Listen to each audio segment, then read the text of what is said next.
Welcome to the Human Capital Innovations Podcast, your go-to source for personal, professional, and organizational growth and development.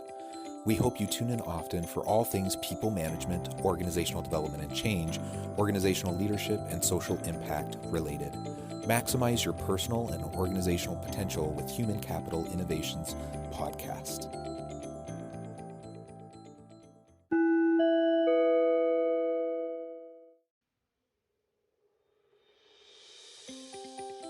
Welcome to the Human Capital Innovations Podcast.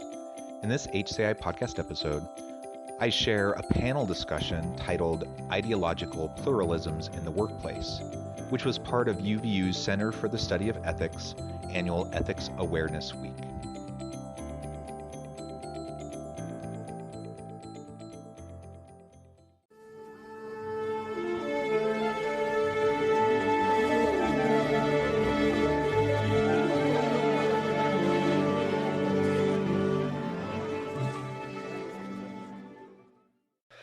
Welcome, everybody. We're excited to have you here with our presentation during Ethics Week for the Woodbury School. And we're here today to talk about ideological pluralisms in the workplace. We've got some fantastic people who have some great resumes and good experience in this area. So I'm going to be mostly moderating, though. I'm a talker, so I probably will jump in and give my opinion on some things as well. But first, I'd like to just introduce the people that we have here. So first, we have Jonathan H. Westover. And Jonathan is a professor and the chair of our organizational leadership in the Woodbury School of Business at UVU. He's also the academic director of the UVU Center for Social Impact and the UVU Sim Lab. And he's a faculty fellow for ethics in public life. And he previously was the associate director there in the Center for the Study of Ethics. So he serves on a host of nonprofit community and association boards and committees, and he's received numerous awards for his teaching, research, and service to the community. So that's John. We also have Maureen Andrade. So Maureen is a professor in the Organizational Leadership Department at UVU. She has an EDD in Higher Education Leadership from the University of Southern California and Principal Fellow status from the Higher Education Academy in the UK, awarded for leadership in teaching and learning. Her research interests include international student transitions, business education, distance education, assessment, job satisfaction, and work-life balance. She's a former Associate Vice President and Associate Dean and is currently serving as the Associate Department Chair in Organizational Leadership. We also have Angela Schill. So Angela is a visiting professor of Organizational Leadership at UVU. She was a research analyst for McKinsey & Company and an editor for the Faculty of Economics and Judge Business School at the University of Cambridge, where she also did her doctoral work. In Central America, she was head of research for the Latin American Center for Entrepreneurs, in addition to helping form Latin America's largest women's MBA scholarship for women entrepreneurs. She graduated top of her class with a master's in ed in curriculum and instruction from Penn State, and also earned an MBA from Babson College. Angela's teaching and research focuses on organizational leadership, with a specific interest in women, disabilities, and marginalized groups. And then we have Jaron Harvey. So Jaron is an assistant professor in the Organizational Leadership Department, where he teaches the introduction to human resource management. He has an undergraduate degree in business from UVU and a PhD in organizational behavior and human resource management from the University of Oklahoma. From a teaching perspective, Jaron enjoys discussing how the advances in research related to human resource management can improve managers' effectiveness and enhance employees' career success. On the research side, Jaron studies the challenges that employees face when going the extra mile for their organization. His work explores some of the sacrifices and problems at home and work that employees who go above and beyond for their company experience.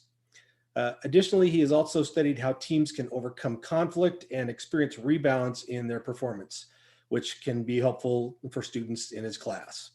And I'm going to go ahead and introduce myself in the third person. That's kind of weird.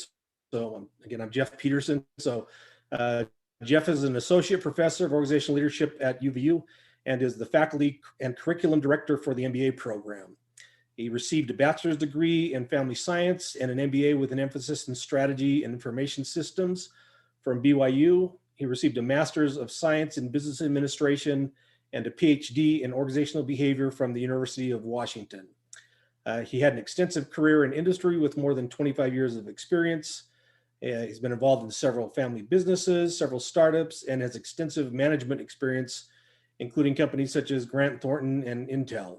He has consulted for Microsoft, Boeing, Starbucks, Weyerhaeuser, Premier Blue Cross, and PEMCO Insurance, among many others. All right, so that's the panel that we have today. So hopefully we have something to add to the discussion about pluralism. The way we want to do this today, we do have just a small issue, which is that in addition to everything else that Maureen is doing, she's also on Faculty Senate.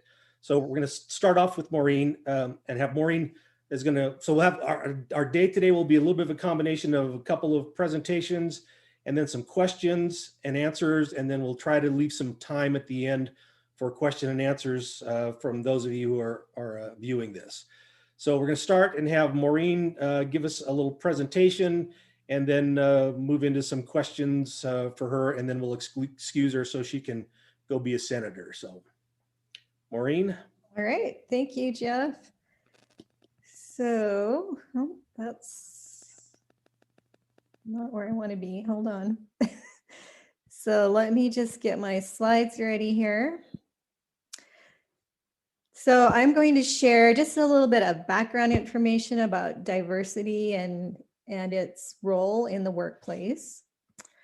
So there's an activity I usually do with my students in the classroom. I divide them into groups, and then without talking to their group members, I say, rate the level of diversity of your group from the least similar to the most similar. So, and then I have them calculate their average. So they just look at each other and they decide how similar they are to each other.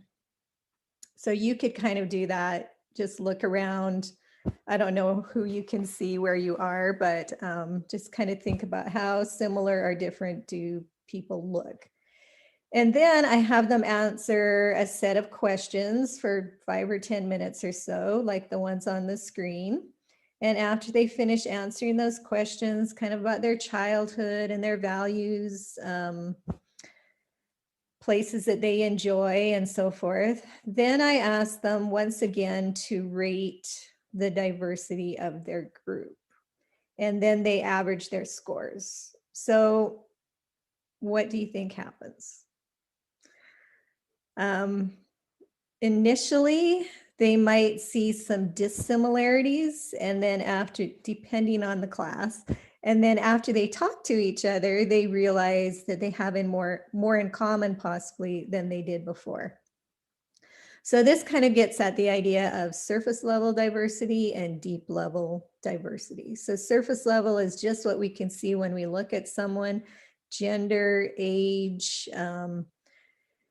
ethnicity or race, religion possibly, and factors like that.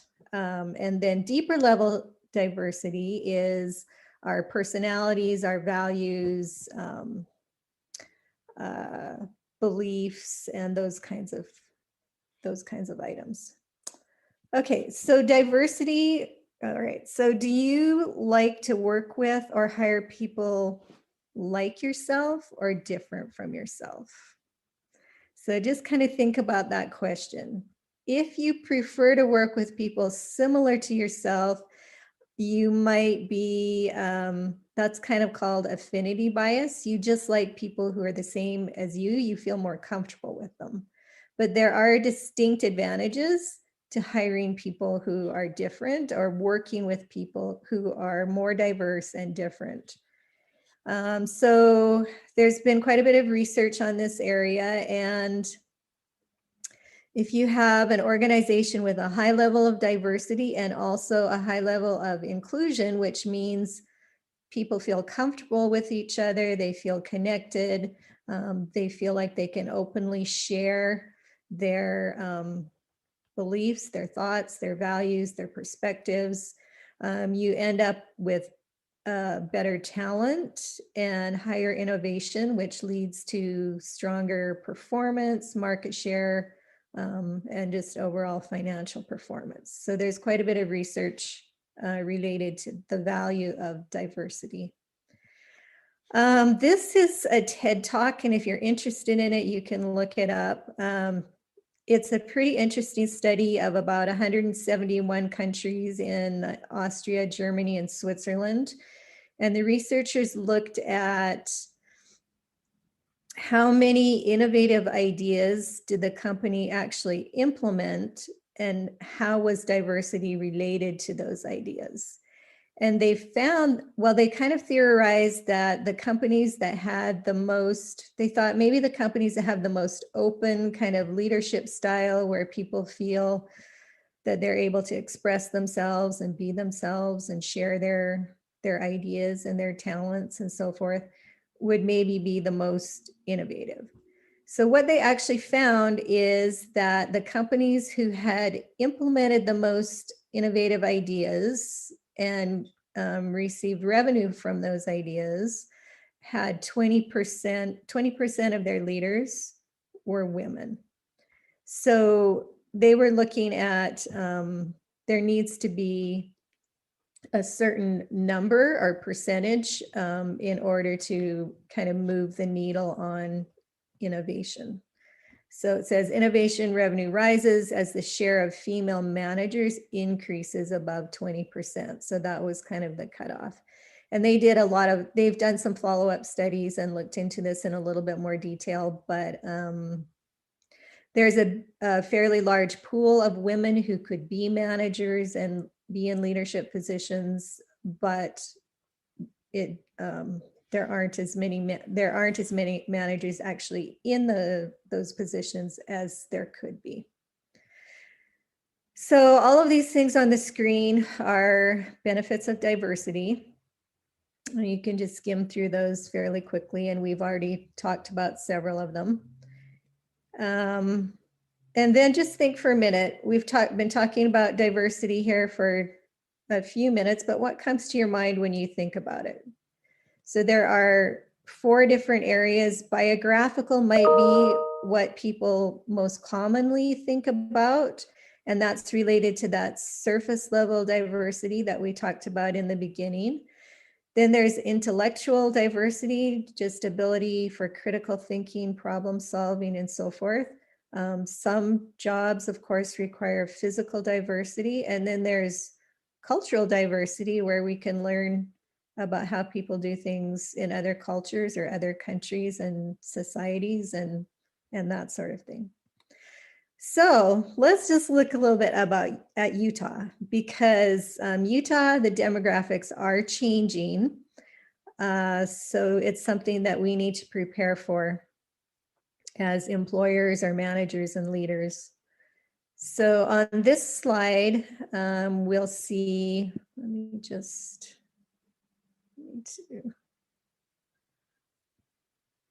on this slide, we see, this is the national average on the top. It's the minority share of the population. So we're here in 2020. The green bar is Salt Lake County. The blue is Provo. This deep red color is all of Utah, and the purple is Utah County. So we are the least diverse, but the direction is going the same way for all the different counties, and we are just lagging behind slightly. Well, we're lagging behind the national average, but we're still increasing. Okay, and then this is just another way of depicting the same thing, but it's just comparing 1970 with 2013, which was obviously quite a while ago still. But we look at Utah, it's below the average, but it's still increasing. And then we look at age. So diversity also includes age. So this graph is a little bit complicated, but The red bar is 0 to 4, and then 5 to 17, 18 to 24, 25 to 25 to 64, and 65 to 84, and the top is over 85. So you'll see that the population is aging as we move forward. And then just in closing, I wanted to mention a lot of companies are being recognized for different types of emphases on diversity. So Coca-Cola, for example, they have diversity education programs and training and a speaker series, parental benefits for paid leave for both new mothers and fathers. So all of these companies have been recognized for different initiatives that they've been sponsoring. And they're focusing on different areas of diversity to make their companies more diverse and inclusive and recognize those benefits that we talked about. Kaiser Permanente, healthcare industry, there's no racial majority. 60% of the staff are people of color. 3/4 of employees, half the executive team, more than 1/3 of physicians are women, and they provide culturally acceptable medical care. So when I lived in Hawaii, when I first moved there, this is the health insurance I had. And Hawaii is a pretty diverse place. So I was just kind of interested in reading this about, just their diversity within the organization as well. Johnson & Johnson, they have a diversity university, mentoring programs, helping people to understand the benefits of being collaborative. And then the last one here is MasterCard. And this one was kind of interesting because they have younger employees mentoring older employees to help them use social media. So that's like age diversity there. So that's just a little background and just to explore the benefits of diversity and kind of where we're headed in Utah in terms of being a more diverse state. All right, thanks, Maureen. So as maybe kind of a follow-up to, that, in the various leadership and work roles that you've had, how have you seen efforts at increasing diversity make an impact on organizational goals? So I was thinking about this, and as I mentioned in my presentation, I did work in Hawaii for 20 years, and I worked at BYU Hawaii, and that's a very diverse school where about 50% of the students are international from 70 or so different countries. And when I first moved there, to the university, I actually lived in the dorms and I ate with the students in the cafeteria. So I had a pretty low level position. But so in the cafeteria, all the students sit with people from their own countries and speak their own language. So you could call that affinity bias, but because they're more comfortable with people from their own culture and speaking their own language, and it gets very difficult to speak English all day and interact with people who are not like you. So that was a great benefit, though, at that context in that organization. People did interact and get to know other cultures, but there were still times where people wanted to be comfortable and associate with people that were more like them. So that's one experience. And then when I was associate vice president here at UVU, I just really realized that most of the decisions made by leaders and managers, they have wide impact. And most of them have financial ramifications as well. So you can't, as a leader or a manager, determine that impact on your own. You really, really need a diverse team. You've got to have people from different areas of the university, people who are going to be affected by decisions, people who think differently, have different skill sets. problem solving. So all kinds of diversity is really critical. So almost every committee and task force at the university is purposely formed to be diverse so that you've got different perspectives, different skills, different backgrounds. So it's not just the, I guess, the biographical kinds of diversity, but also intellectual and other types of diversity that really help you make good decisions as a leader. Great. So thank you very much. So you're welcome to slip out as you need to make it to your Senate meeting. So, Okay, thank you. So Angela, we'd like to maybe hear a little bit from you about some of the work that you're doing with the entrepreneurship for women. So if you want to go ahead and share with us a little bit of that information, that would be awesome. So thank you, Jeff. I just wanted to share a little bit about this project that I'm working on with a team of researchers that helps to increase our education in diversity here at UVU. And what we're doing is we're putting together case studies, and in particular, these case studies are focused on local women entrepreneurs, business owners, CEOs, and women in other leadership capacities as well. And the purpose in doing this, and Jeff, I just wanted to share a little bit about this project that I'm working on. Sorry, I'm getting a little bit of feedback here. Let's see. Okay, so the purpose of these case studies is twofold. So first of all, we get to connect students with the local business and leadership communities, which 90% plus of our students end up working for these local companies. And then number two, we get to produce some great teaching materials from local sources so we can bring local leaders into the classroom, both through reading about them in the case studies and also inviting them in personally to the classroom or virtually like this to learn more about their experiences in real time. And it becomes a duly beneficial benefit for both. It's a benefit for both people because the professional gets to visit the classroom and has an opportunity to address and problem solve issues that they are facing or that they have faced and get a little bit of a different perspective from the students. And another additional benefit is that students have this special, unique time in the classroom to address real world issues that they either maybe have faced before in the workplace or will, and they can get practice and insight and perspective and then develop the insight that then when they walk into the workplace, they can use this information to help them in their own careers. And so one of the most inspiring elements of doing this work is actually having the privilege of interviewing these women in Utah who have accomplished so much. And often it's in the face of failure and challenges and barriers and limitations. And so to hear how they have been able to get through those and kind of sometimes just hear that they deal with flat out failure and then how they've picked up the pieces and moved on.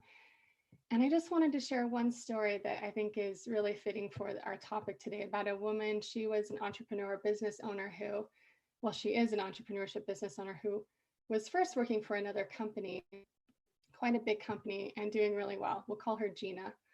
And the gist of her story was that Gina was starting to see that one of her Black female colleagues was being singled out and really sabotaged by a group of managers on a continual basis. And it got to the point where she couldn't handle watching this anymore. And so she complained, and she could see this blatant campaign to oust her colleague. And when she did that, she was fired.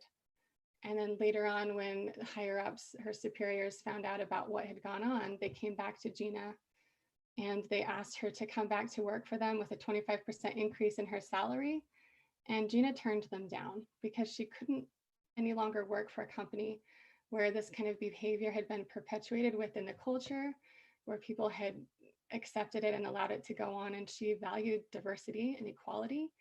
And so the interesting thing is doing this and suffering from this consequence of quitting her job actually became a springboard for her with her next career path, which is a little bit of a different story, but it has a good ending. But these are the kind of stories and information that are cropping up with this research that we're doing, and it's helping to inspire and change, hopefully, workplace culture and students within the community and women who might otherwise not have a lot of the insight and benefit of all of these other women who are building this foundation and example of how to deal with challenges that are sometimes unique to being a woman or a minority or a marginalized group in some way.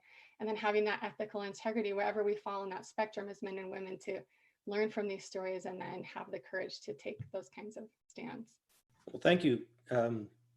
So Angela, to kind of follow up on that, so to what extent does, whistleblowing about ethical issues kind of supersede your own employment security in an organization?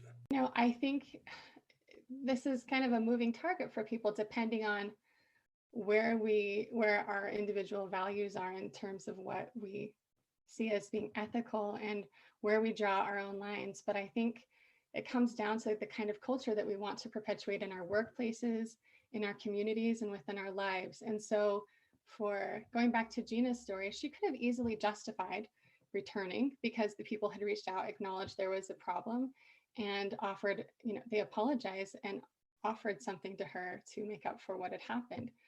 But I think she had an internal drive to make a bigger statement than just this one situation. And so her code of ethics that she had to value diversity and to value fair treatment, she was willing to sacrifice her career in order to.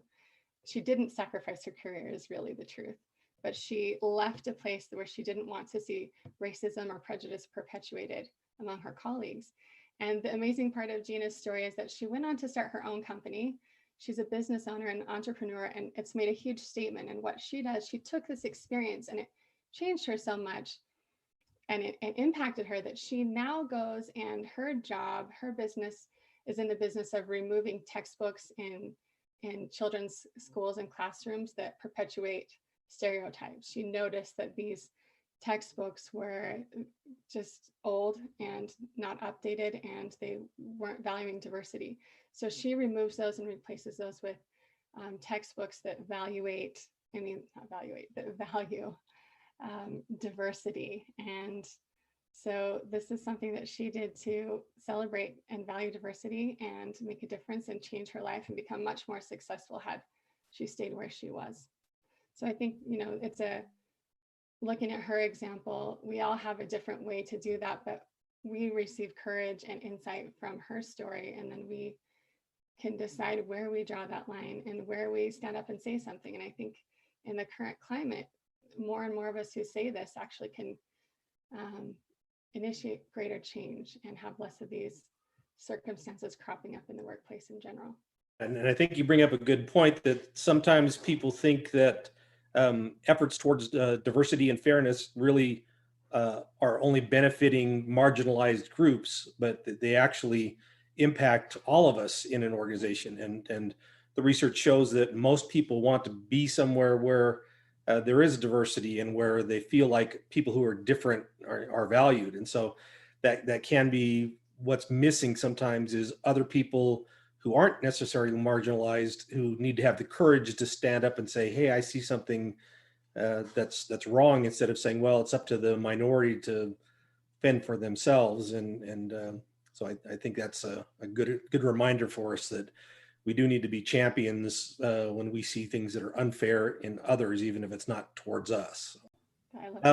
So I'd like to switch maybe. So Jaron, we were talking about a little bit about this idea of kind of ideological pluralism. So maybe you could kind of tell us what ideological pluralism looks like in the workplace. So how would you kind of explain that?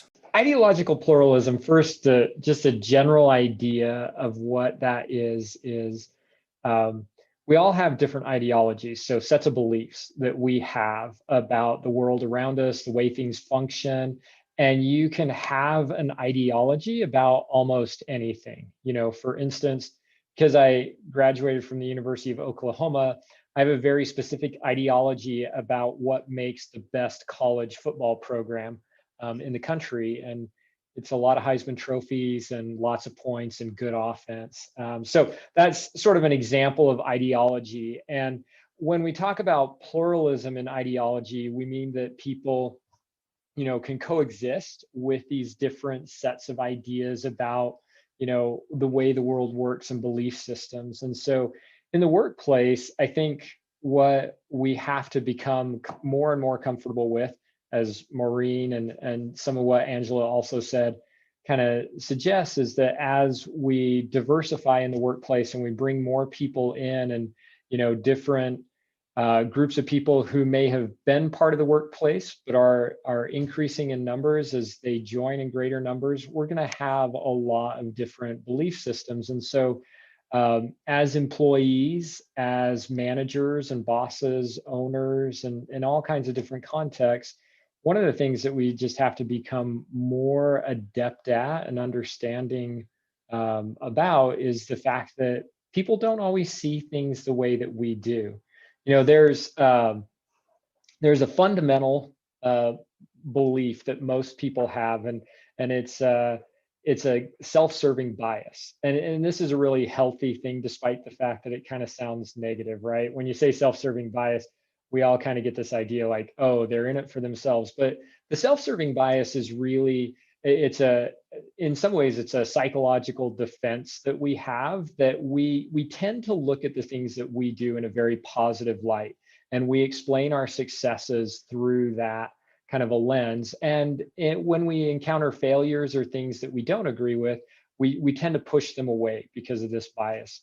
And so one of the things that we have to do is try to, to the degree that we can, sort of tamp that down and be more open in our work environments. And so, just from a beginner's perspective of what does it look like, and what do we need to do, I think, first we have to recognize that we're going to encounter a lot more different belief systems and ideologies in the workplace, at sort of an increasing rate, just because of the changes that are happening on a large, not just Utah scale, but really a global scale.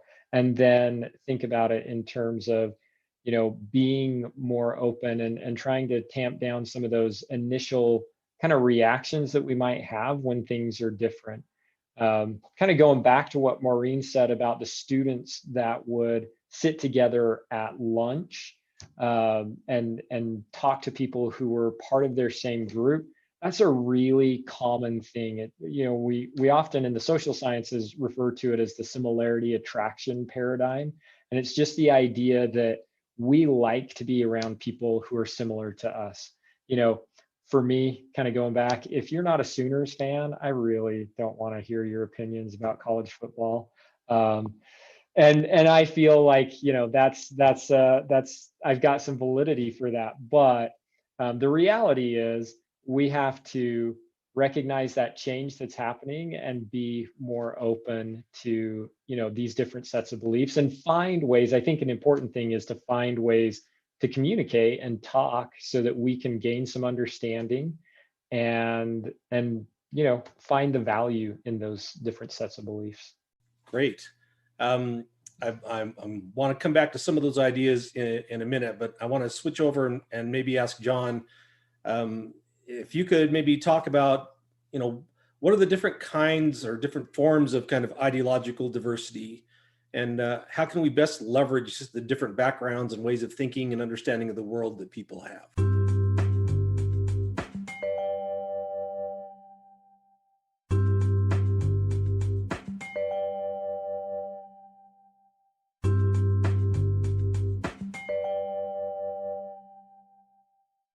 Yeah, thanks for the question, and thanks, Jaron and Angela and Maureen for your contributions. I think much of what I want to share is just building on what's already been said. As Jaron mentioned, really, we can have ideologies about just about anything, right? We usually think of ideologies in terms of political ideologies, religious ideologies, but it really can apply to almost anything. And people, we talk about tribalism a lot, especially in today's political context. But it's not just religion or politics. It's brand tribalism. I know, Jeff, you're a huge Mac person, right? You love Apple, and you're committed, you're loyal. And, we all have those things, right? That we have this commitment to, perhaps a bias towards. And most of the time, that's not a big deal. It's perfectly fine. You know, for example, for me to prefer PCs and for Jeff to prefer Apple, no problem there, right? But the problem comes when we start to other those that don't agree with us. And so if I start to think Jeff is stupid because he likes Apple, that's a problem. If he thinks I'm stupid because I like a PC, then that's a problem. Same thing in political circles, religious circles. And so I think it's just really important for us to recognize, to remember that very thoughtful, intelligent people can look at the exact same set of information, the same data, and often come to different conclusions. And that can be frustrating when that person sitting across from you disagrees with you and they see something from a completely different perspective. I understand this in my head, but it doesn't always play out in practice when I'm talking to someone and I get frustrated because I just can't fathom, I can't understand why they have the perspective that they have. Some of that wrestle is healthy and necessary. As long as we're open to dialogue, then we can work through that. And as long as we treat each other with dignity and respect, and we're willing to hear each other out, and try to find common ground, then that wrestle, that tension actually becomes beneficial.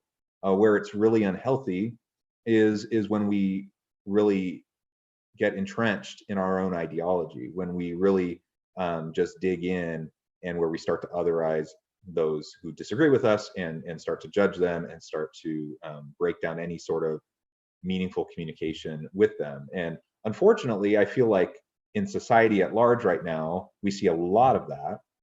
And I think participants in Ethics Awareness Week this week, you're hearing about that in a lot of the other sessions. In the workplace, it's not always quite the same, right? We typically aren't talking a ton about religious ideologies in the workplace. We're typically not talking a lot even about politics in the workplace, though it can come up. But we bring with us all sorts of different perspectives and point of views, biases, even prejudices that we need to be aware of. And everyone else has already so eloquently, explained the value of diversity, the value of inclusivity and belonging within the workplace, and why that's really important. One way I like to think about this is with Plato's allegory of the cave. So many of you are probably familiar with this allegory. The basic idea is that we're basically in the shadows within this cave. We have a very limited view of the world, very limited perspective, and our reality is what we see based on the light that's in the cave and the shadows that are cast. And it's not until we start to emerge from the cave that we can actually start to see a richer, broader view of reality and the world around us. I lived in Asia for many years, and early on in my time living in South Korea, I learned about a Korean proverb that's actually very similar to, it's actually essentially the same meaning behind Plato's allegory of the cave, and that is frog in a well. The idea of frog in the well is that you think about yourself as a frog at the bottom of a well. It's wet, it's cold, it's dark, you're trapped, you can't get out. So there's some negative descriptors, but there's also, but you're safe, right? You're probably, you don't have predators going after you when you're at the bottom of a well. And it's quite a different thing if you were born at the bottom of a well versus if you happen to be hopping along and you jump in and you fall down the well and then you get trapped. So usually when we're talking about a frog in the well, similar to the allegory of the cave, we're talking about someone who is born there. That's their whole world, that's their existence. And if you don't know any different, you don't know that you're trapped. You don't know that you're cold, that you're that it's dark. You don't know that you only see a small sliver of the sky above you. That's your whole reality, is what you experience down there. But as we grow up, as we get education, as we mature, as we experience difference, and we interact with people who aren't like us, who don't come from the same background as us, we start to, figuratively rise out of the well. We start to go to the top, and as we get to the top, something interesting happens. And now I'm expanding upon the original meaning of frog in a well, but this is my own thinking about what happens when you're that little frog and you peek your head over the top of the well. You look out, and all of a sudden you realize, first of all, the sky is vast. There's so much sky you didn't even realize was there before. You see the mountains, you see all the variety in the landscape. You see there's lots of other animals out there too. It's not just you and like the little bugs at the bottom of the well. And for the first time, you're experiencing all of this stuff, right? The other thing that starts to happen is that you start to look around the landscape and you see that there's actually all of these other little wells dotting the landscape. So yours is not the only well. There are hundreds, thousands of other wells with little frogs peeking their head out all across the landscape. And they're all experiencing the same thing that you are. They all had their upbringing. They all had their own individual belief systems, their own norms and values that they learned in their home and in their communities. And for the first time, now everyone's starting to realize, wait, there's other stuff out there. And people or frogs, right? They tend to have a few different reactions. One reaction is that all of a sudden you get scared because you're not safe anymore. Once you peek your head out of the well and you see all these predators out there and you see the vastness of the world around you, then you can get scared. And you know the well, you're comfortable with the well. That's everything you've known your whole life. And so a lot of people will just retreat back down the well or re-entrench in their ideologies. Others will get excited. They'll say, hey, I want to go explore. And they'll hop around, they'll go explore the landscape, and they'll say, oh, look at this other well, that looks so interesting. And they'll go peek down another well, and then they decide, oh, that's really cool, I want to go live in that well now. And they'll just trade one well for another, or they'll trade ideology for ideology. And we see this all the time in politics and religion and a lot of different facets of life, right? I think it's the third option. I'm sure there's more options, but the way I think about it, the third option is once you're out of the well, you start to hop around, you explore, you start to realize the vastness, the complexity, the messiness, the nuance in the world around you. But rather than getting scared, or rather than saying you need to replace your previous ideology with another ideology that can help you make sense of the world, that now you're going to embrace the world. You're going to embrace all the differences. You're going to embrace all the different cultures and all the different perspectives that people bring with them to the world as they're experiencing it for the first time. I think the group of people that fall into that third category tend to be kind of small because most people like comfort, they like certainty, they like they like the known, right? And inherently, once you get out of an ideology, then you're opening yourself up and you're quite vulnerable. So I really like the allegory of the cave. I like the proverb of frog in a well. And I think it speaks to what we can strive for in terms of inclusivity, diversity, belonging, and really lifelong learning. And I think it all applies into the workplace, because and Maureen talked to this a minute ago, Angela and Jaron talked to this a little bit as well. You know, if I'm a leader and of a vast organization, a large company, and I have big decisions to make that are going to influence a lot of people, and I'm stuck in my ideologies, I'm like stuck down in my well, how much of reality am I actually able to observe? How much am I actually able to take in as I'm trying to collect data, understand perspectives, and trying to make a good decision? I don't think you really are taking in much at all. And so part of the way you counteract that is by having diverse teams. So even if you do have people stuck in their own ideologies, at least you have different ideologies around the table that people can push back on each other. And if you create a safe space, then you can have a meaningful dialogue. The other way is to recognize that you don't necessarily have to restrict yourself to any ideologies, any preconceived biases or prejudices. That's not to say you have to get rid of whatever values, norms, beliefs that you were brought up with, but it just means that you're willing and able to acknowledge the goodness, you know, in others that come from different backgrounds and different perspectives. And rather than looking at someone with a different opinion or perspective than you as someone who is lazy, evil, stupid, whatever the derogatory kind of statement. But you for the first time, you might be able to really recognize them as an actual human being, willing or worthy of your dignity and respect, and of your patience with them as you go through a dialogue process to try to understand each other. And in the workplace, we need to have that so we can make good decisions that will impact lots and lots of people, all the employees, the customers, the environment. There's all these stakeholders that are going to be impacted and influenced by the decision that maybe one leader is going to make.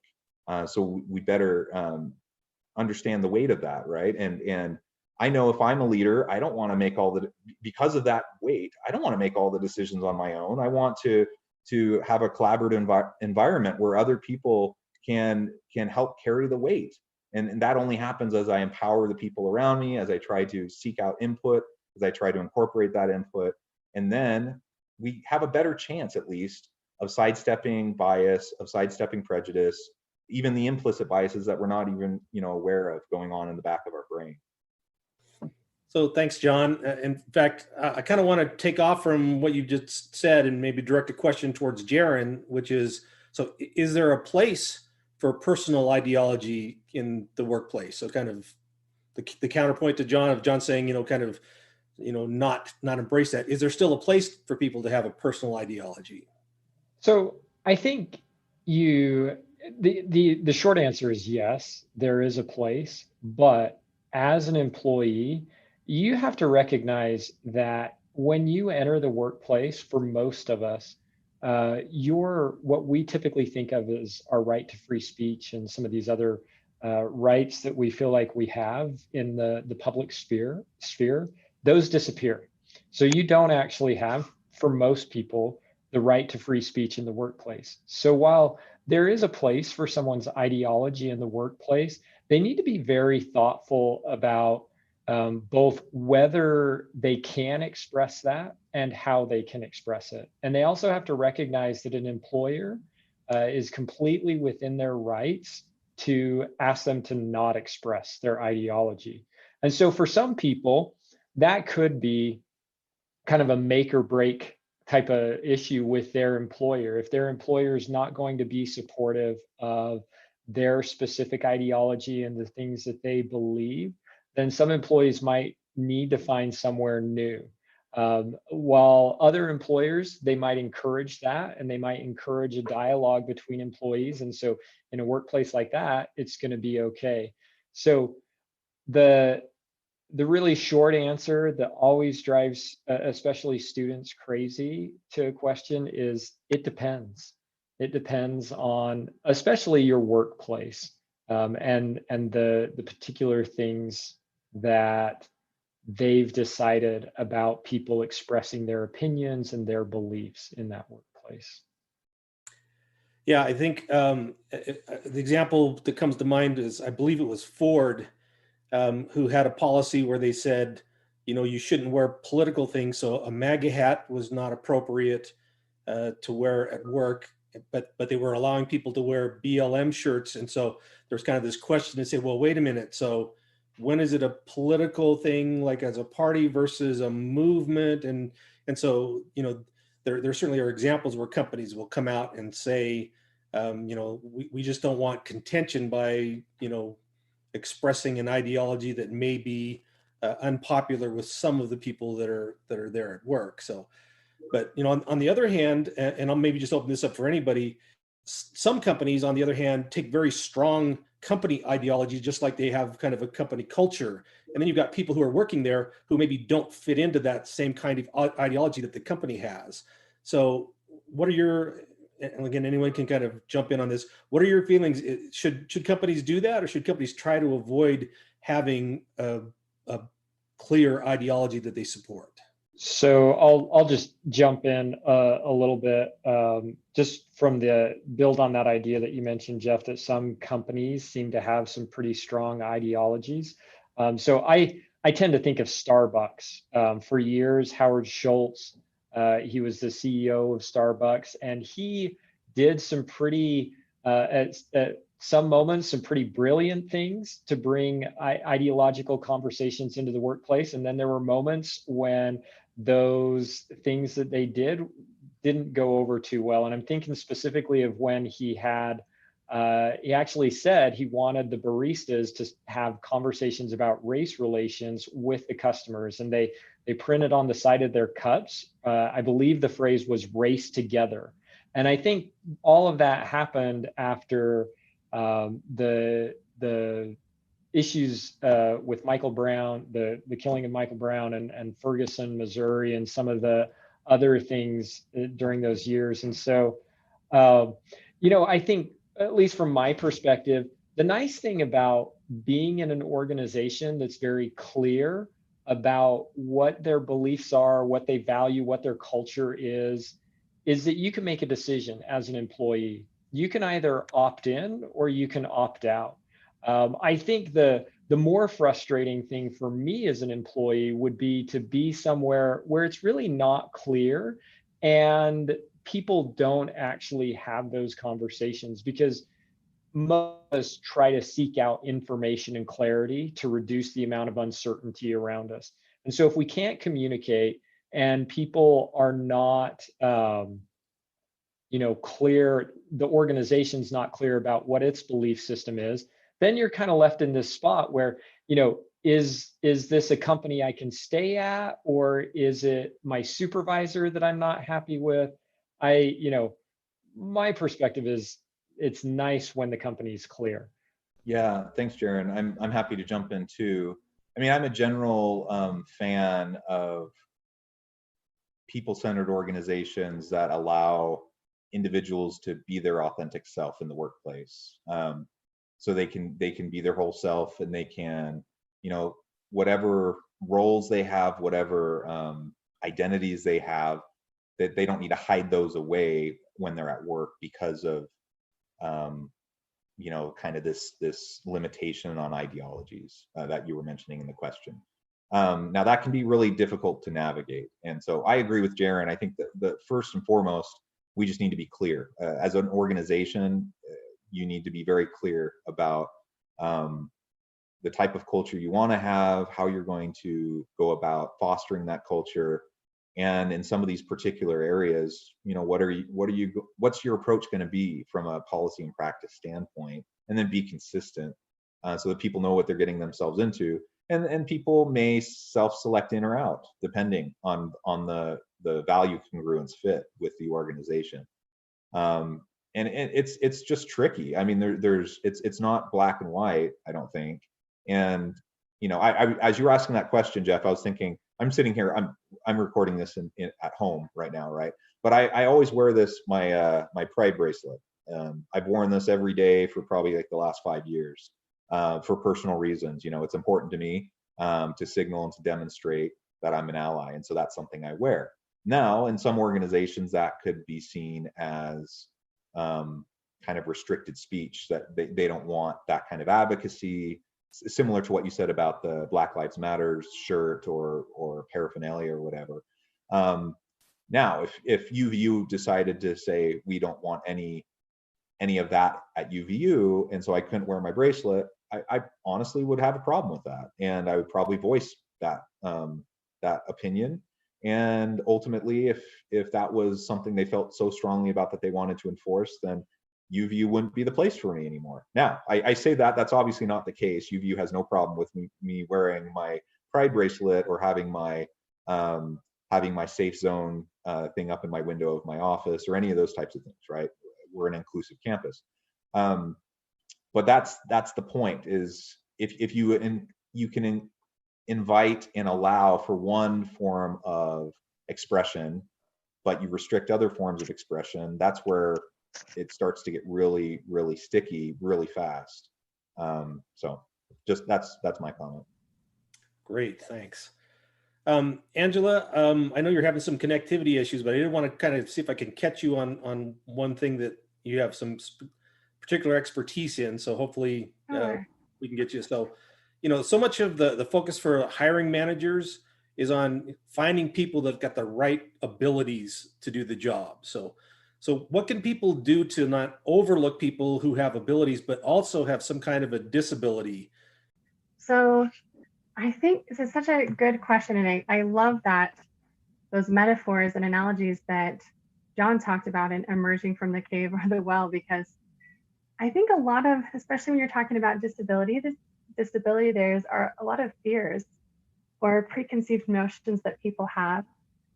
And so being willing to face that a little bit and get educated and come out of that, what maybe our preconceived notions are, and understand. I mean, we all come to the table with some sort of disability, some maybe more, visible than others and to different degrees, but just being able to open our mind to a different way of doing things and getting to know a person and not just seeing the disability as kind of the everything, but that's a characteristic of a person, and you can ask them questions about that. So many times when you're talking to someone that has a disability, the biggest question is people avoid me, or they're afraid to talk to me, or they're scared. And so breaking that wall down and being able to say, what is life like for you? How has this been? And of course we have different laws and regulations of how we address these issues, but showing that you're open and curious and supportive to somebody who can then talk to you about how the way they navigate the world, I think helps when you're hiring to understand that these people that have some sort of disability they're capable, and oftentimes different areas that they have had to navigate in their world because of the limitations that are set due to their disability, they've had to become innovative, and they've had to learn how to do things differently and with more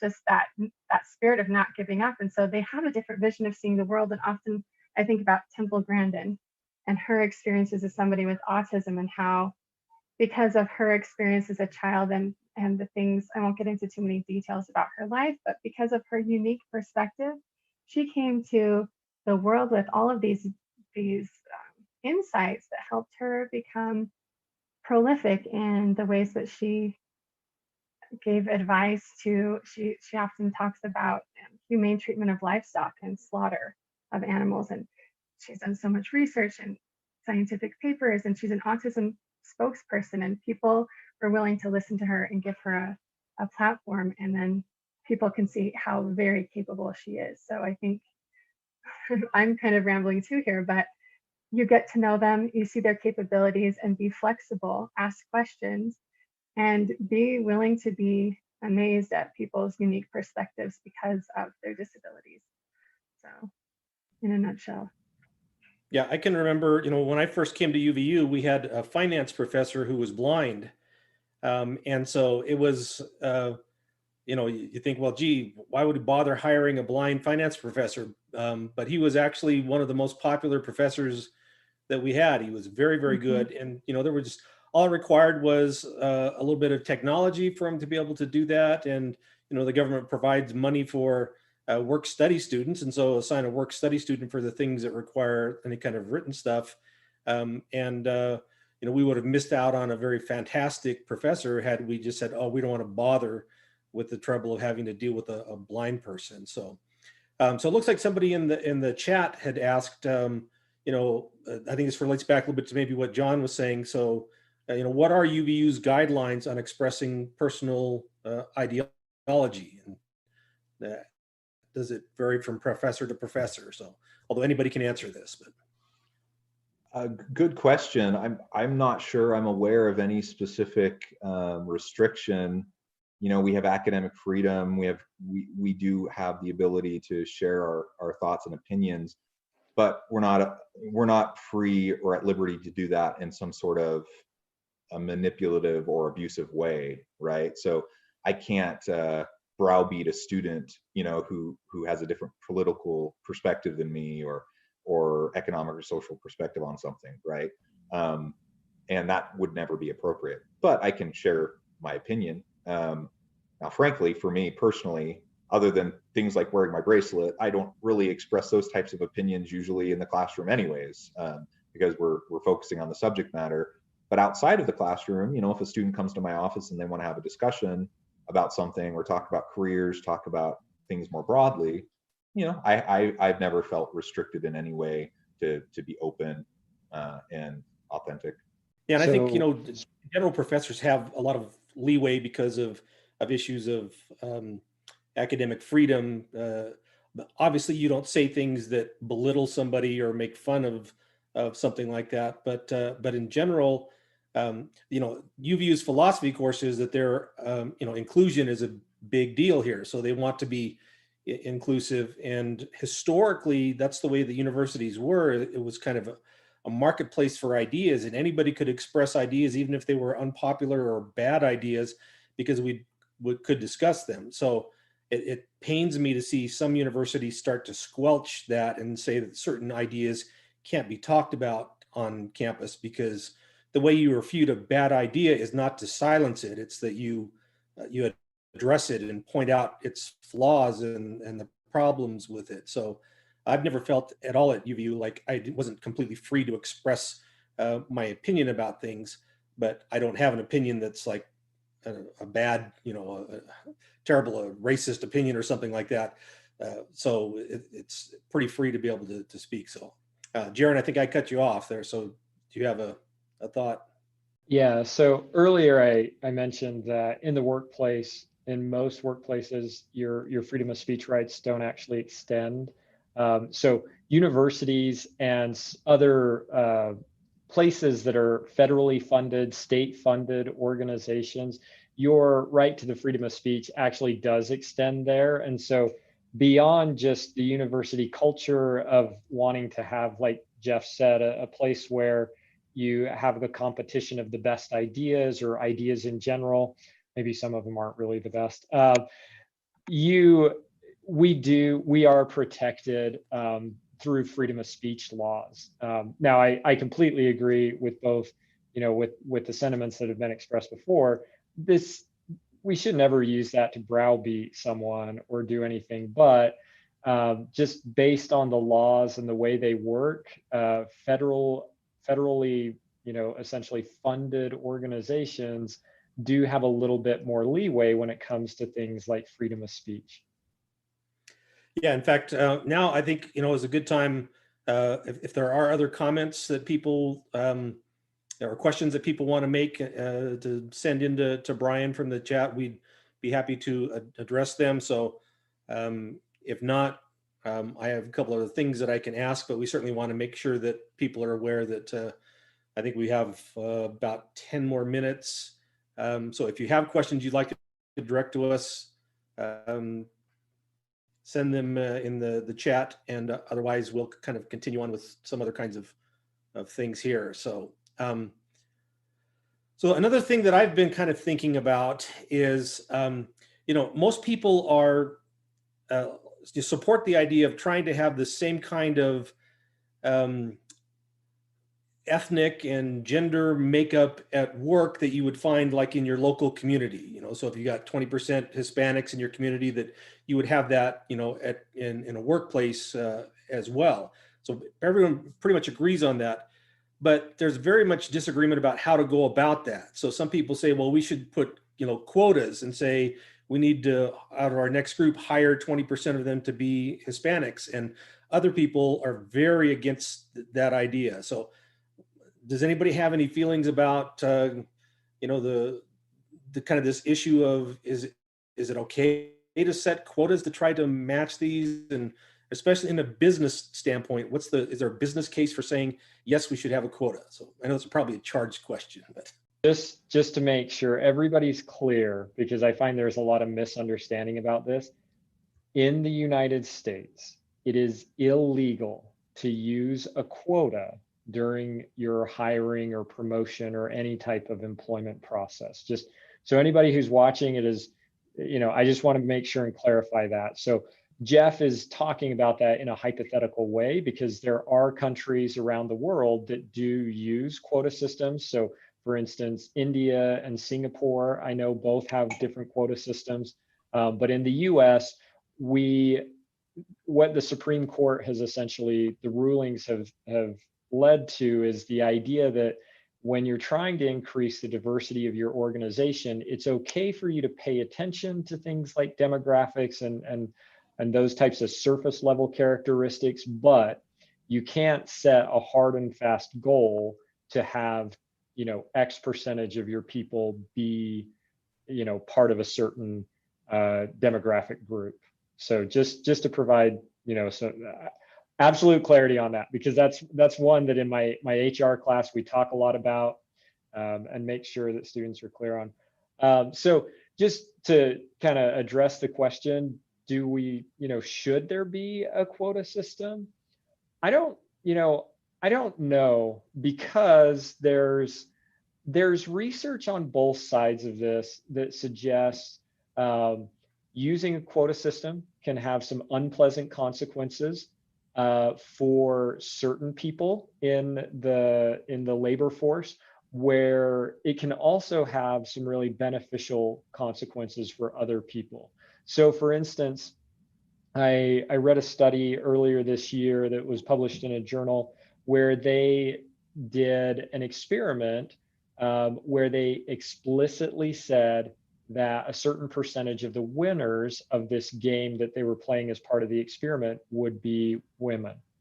And what they found was, when they stated that explicitly, women stayed in the game longer and played more rounds than they did in the situations where they didn't state that.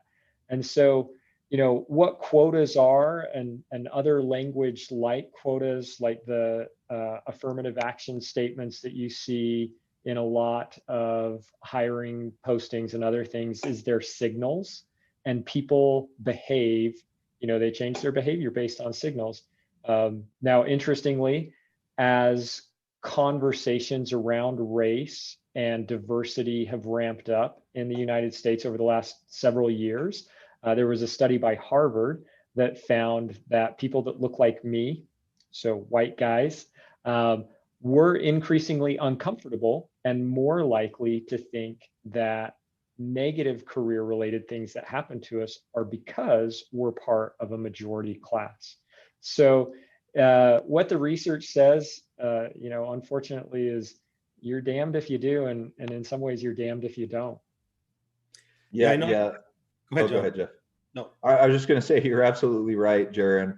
Both from the research standpoint and from the legal standpoint in the courts, it's so interesting to follow the case law around this issue. But there have been some pretty significant Supreme Court cases around quotas and those sorts of approaches, both in the workplace, also in higher education institutions. And one of the things that I thought was interesting, I remember that, I don't remember what year it came out, but maybe in the early 2000s, there's a big case with the law school at the University of Michigan. And they prioritized, they basically gave individuals, applicants, from minority populations, bonus points in their evaluation process as they're admitting students. And the idea was, we have systemic issues around gender and race, and they wanted to try to break down those systemic issues and give people that otherwise wouldn't get a chance, give them the opportunity. What they actually found, though, was that, let's take, for example, an African-American student who applied for law school and got accepted, and they got bonus points, because of their race. What they found was those individuals weren't particularly disadvantaged. They came from high SES families, they came from homes that had, where they weren't first-gen students, where their parents, where they had a high level of prestige and economic well-being. And so they were benefited because of their race, but they didn't necessarily need that benefit the same way someone, coming from a disadvantaged background in other ways might have needed it.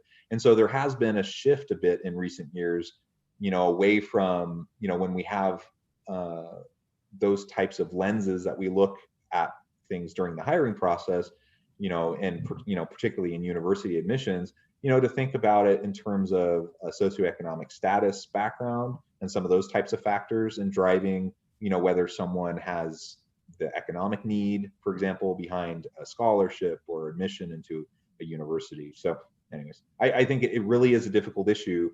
And you can follow these cases in the courts, and it can be a little bit of whiplash as you go from one court to the next, and things get appealed and things get overturned, and it's something we have to continually, stay on top of. Yeah, the one of the examples that I really like is in professional football.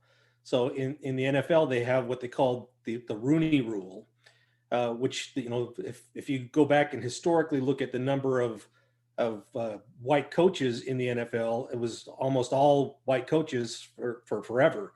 And so they instituted a rule, which they call the Rooney Rule, which says that when you're hiring for a head coach, you have to interview at least one African American for that position.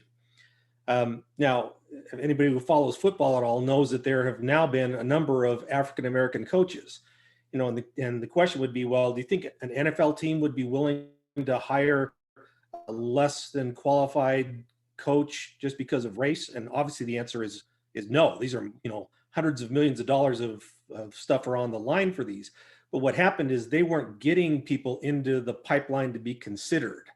And so that's one of the things that you can really do, rather than having some kind of a thing on the back end to say, well, we're going to set a quota. What you do is you say, we want to increase the number of applicants coming into this pool from these various different disadvantaged groups, and having more people in that pool increases the likelihood that we will find one that is actually, qualified for the job. So that, again, I know I've had some African American friends who really hated affirmative action and wouldn't even check that box because they wanted to be able to say, I don't want my coworkers to think that I got this job for any other reason than I was qualified and capable of doing that job. So, it is a very complicated, issue in that. So I think that's pretty much what we wanted to talk about today. So again, if there are any other questions that somebody wants to throw in that we can answer in about 2 minutes, we'd love to do that. But otherwise, I want to thank everybody for their ideas and for sharing stuff. So I felt like it was a very interesting session, and hopefully other people did as well. So.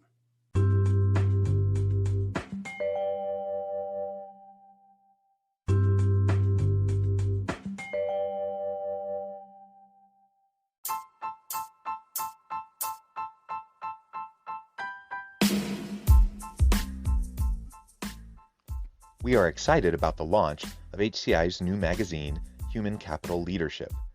Human Capital Leadership is a free, interactive e-magazine designed to help individuals, leaders, and organizations find innovative approaches to maximize their human capital potential. We will be publishing issues quarterly in August, November, February, and May. Check out the first issue and let us know what you think.